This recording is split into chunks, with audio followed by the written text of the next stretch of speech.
ফের প্রতারণা চক্রের পর্দাফাঁস। খাদ্য দপ্তরের চাকরি নিয়োগের নামে লক্ষাধিক টাকার প্রতারণার ঘটনায় গ্রেপ্তার দুই।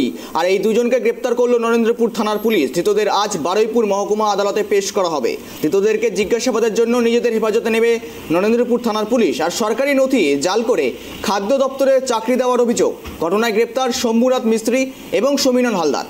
সোমনাথের বাড়ি হারওয়ার্ড পয়েন্ট কোস্টাল থানা এলাকায় এবং সমীরণের বাড়ি কল্পিতে, এমনটাই সূত্রের খবর। আর এই সমস্ত বিষয় নিয়ে আমরা আপডেট নেব। আমাদের প্রতিনিধি ফোন কলে রয়েছে গোপাল শীল। গোপাল, এই মুহূর্তের আপডেট কি রয়েছে? ফের প্রতারণা চক্রের পর্দাফাঁস বলা যেতে পারে, কি জানা যাচ্ছে এই মুহূর্তে? দেখো গৌরব, তোমাকে বলি, রাজ্যের বিভিন্ন সময় বিভিন্ন জায়গায় প্রতারণার শিকার বা দুর্নীতির অভিযোগ উঠেছে।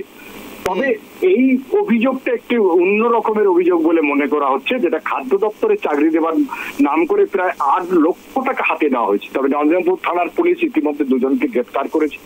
যেটুকু জানা গেছে, খাদ্য দপ্তরে চাকরি দেওয়ার নাম করে নরেন্দ্রপুর থানা এলাকার এক শম্ভু মিস্ত্রি এবং হারু পয়েন্ট কোস্টাল থানা এলাকার সমীরণ বলে এক ব্যক্তি, দুজনে কিন্তু ওখানে চাকরি সূত্রে থাকে। অর্থাৎ নরেন্দ্রপুর থানা এলাকায় দুজনে পেশাতে হচ্ছে খাদ্য দপ্তরের কর্মচারী। সেই সুযোগ নিয়ে ওখানে এক মহিলার সঙ্গে তার পরিচয় হয়। পরিচয় হবার পর তার সঙ্গে আস্তে আস্তে সেটিং এর মাধ্যমে 10 লক্ষ টাকা কথা হয়েছিল। পরে কিন্তু 8 লক্ষ টাকা তাকে দিয়ে দেয় এবং চাকরির অ্যাপয়েন্টমেন্টটাও তার হাতে দেওয়া হয়। কিন্তু ওই মহিলা যখন তাদের বাড়িতে চাকরিরত যে সমস্ত লোকজন রয়েছে তাদেরকে যখন অ্যাপয়েন্টমেন্টটা দেখায়, তাদের কিন্তু একটা সন্দেহ হয়। সন্দেহ কিসে এলো? সন্দেহ এলো ওদের বেসিক পে, অর্থাৎ যে চাকরির টাকার যে স্কেলটা দেওয়া হয়েছে সেই স্কেলটা একদম মিলছে না। তাতেই তাদের সন্দেহ হয়। শেষ পর্যন্ত তারা কিছু না করে নরেন্দ্রপুর থানা পুলিশের কাছে তারা একটা অভিযোগ দায়ের করেন।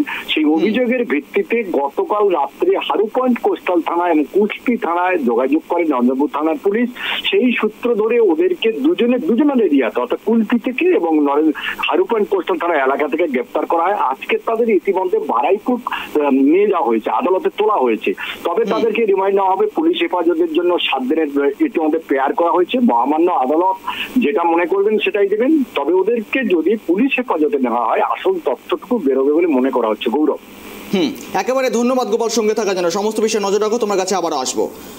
জানিয়ে রাখছি, খাদ্য দপ্তরে নিয়োগের নামে প্রতারণা চক্রের পর্দাফাঁস করলো পুলিশ। আর এক মহিলার কাছ থেকে 8 লক্ষ টাকা হাতিয়ে নেওয়ার অভিযোগ উঠেছে দুই অভিযুক্তের বিরুদ্ধে। দুই অভিযুক্তকে ইতিমধ্যেই বারুইপুর থানা দক্ষিণ 24 পরগনা সেই মহকুমা আদালতে কিন্তু পেশ করা হয়েছে এবং পুলিশ রিমান্ডে নেওয়ার জন্য আবেদন কিন্তু জানানো হয়েছে, এমনটা সূত্র মারফত খবর এবং আমাদের প্রতিনিধি যেমনটা জানালেন আপনাদের।